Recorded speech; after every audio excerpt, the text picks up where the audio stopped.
Good morning. We appreciate our county's Community Action Committee taking the time to listen to us today.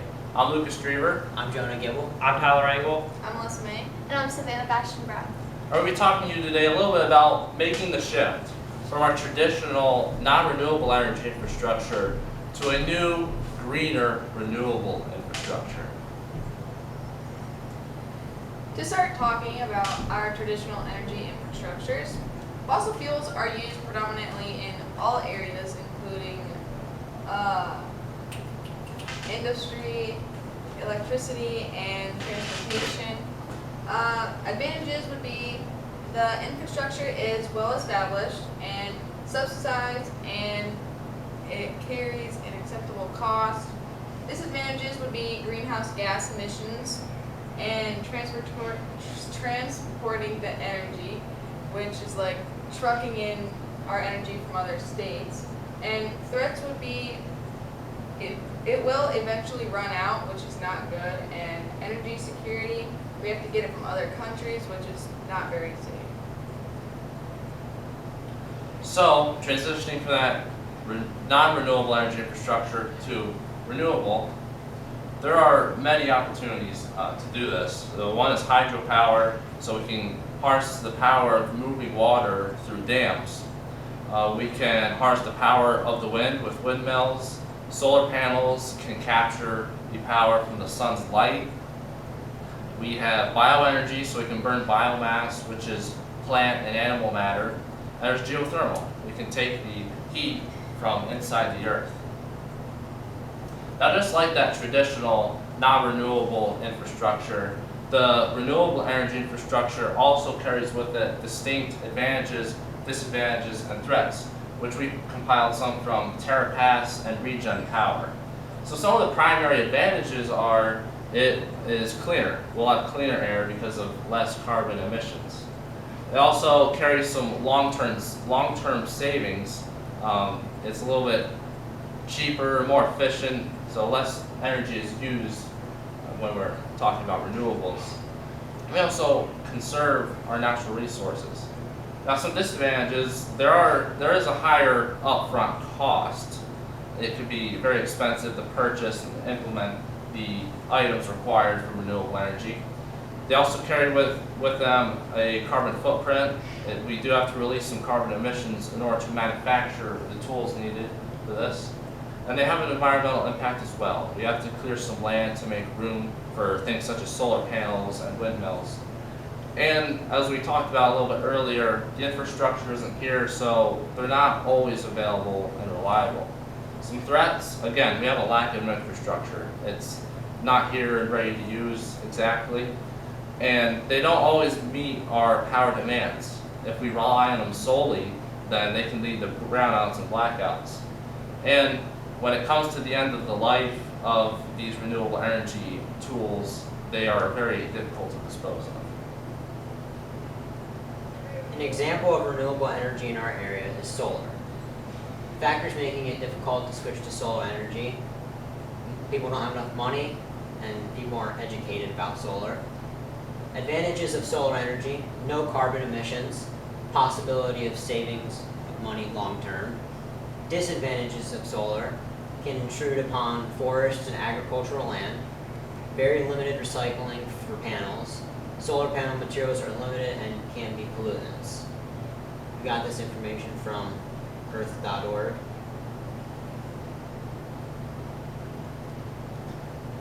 There's a debate about renewable energy and natural resources that's still happening. Which one's more efficient? Which one's better for the environment and our health? Positive impacts of renewable energies, which are renewable energies include the sunlight, water, wind, bioenergy, wood, geothermal energy, and they help to reduce and prevent climate change in our area and around the world. Renewable energy systems have smaller carbon footprints compared to the natural resources we tend to use now. Locally, Williamsport has instituted a hydroelectric dam that powers the power plant, decreasing the carbon footprint in that area. I got that information from Penn Live. And they didn't institute a new dam. They actually just put a hydroelectric system onto a pre-existing dam and included trout ladders and screens to ensure the fish safety. Negative impacts would include the installation would disrupt land use and the wildlife's habitat, and some of the technologies consume a significant amount of water. An approach to target the negative impacts would be including the communities you're putting the system into on the decision, the process, where you're putting it, and this would help avoid and minimize environmental impacts. So let's talk about renewable energy on the global scale. So globally speaking, renewable energy landscape is very, very new. So it's not really good, it's not really efficient quite yet. But being in the early stages, it is developing very rapidly, and the United States is one of those countries that is leading this initiative. It's helping to develop them more and more. Western European countries are another great example. They have flatter land and more of a sea breeze that helps them to use renewable energy. So one of the big barriers toward implementing renewable energies is, like we talked about earlier in the presentation, fossil fuels are here, we have the infrastructure, they're reliable, and they're cheap. They're subsidized by the government. So it's really difficult to move that solid foundation. But eventually the solution is going to have to be, we have to move that. We have to move our infrastructure towards renewable. We have to shift these government subsidies towards renewable energies. Local action. So opposite of what Lucas talks about on a global scale, what can we do locally on an individual and local level? So on a local level, we can offer incentives. Examples being tax breaks and funding options. Also on the local level, we can do public education. How can we get the public on board with what we are doing and getting the word out there of what these renewable energy resources are? And finally, for individual level, you have advocacy. Speak up. Let your voice be heard about the success and how great renewable resources are. Energy justice. It is defined as the goal of achieving equity in both the social and economic participation in the energy system. This is broken into three components: health, social, and economics. Now, how did these three pieces fall into this renewable energy resources?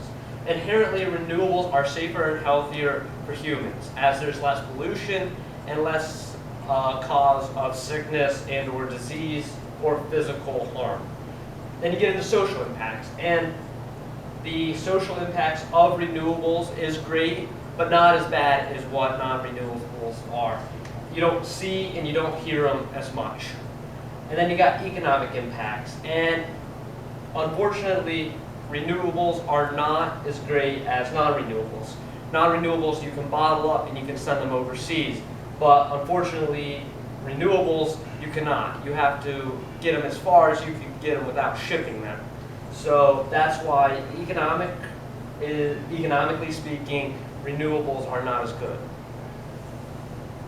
For my personal action, I chose to figure out a way to use the renewable resources around us, including the windmills, the solar setups, the wood, and the hydropower systems. I would like to advocate to utilize the renewable resources on our state power grid. I'm not saying use all of it, still sell some of it to other states and other countries, but just use a portion of it, because this will decrease the cost for the other citizens in the state, but also make more people want to be here. So something I'm really proud of is my home utilizing a geothermal heat pump. Now, it's a very good transition from using something like oil or coal to heat your house. It's a good transition towards that renewable energy. It does come with a higher upfront cost, but in the long run, and I've been very happy with this over the years, it does have great energy savings. It is cheaper in the long run. Now, in the wintertime, it can be a little bit harder on these systems to try to keep up with your HVAC demands. So I supplement that with burning wood, which again is much better than burning fossil fuels to heat your home, and cheaper. For my personal action, in the future, I'd like my family to utilize solar energy and solar panels, as well as add geothermal to my household. But what I'm doing right now, and what I can continue to do, is advocate for the usage of renewable energy resources. For my personal action, my family is considering implementing solar panels, and we installed a heat pump in my home. For my personal action, I will advocate for usage of renewable energy resources, and I would like to carpool or bike more to school to cut down on fossil fuel usage, and I will eventually like to install solar power in the future to my home. So thank you again for taking the time to listen to us. We hope we showed you some the advantages, disadvantages, and threats of both the traditional and renewable energy infrastructure and how we can make that shift towards a greener future. Thank you very much.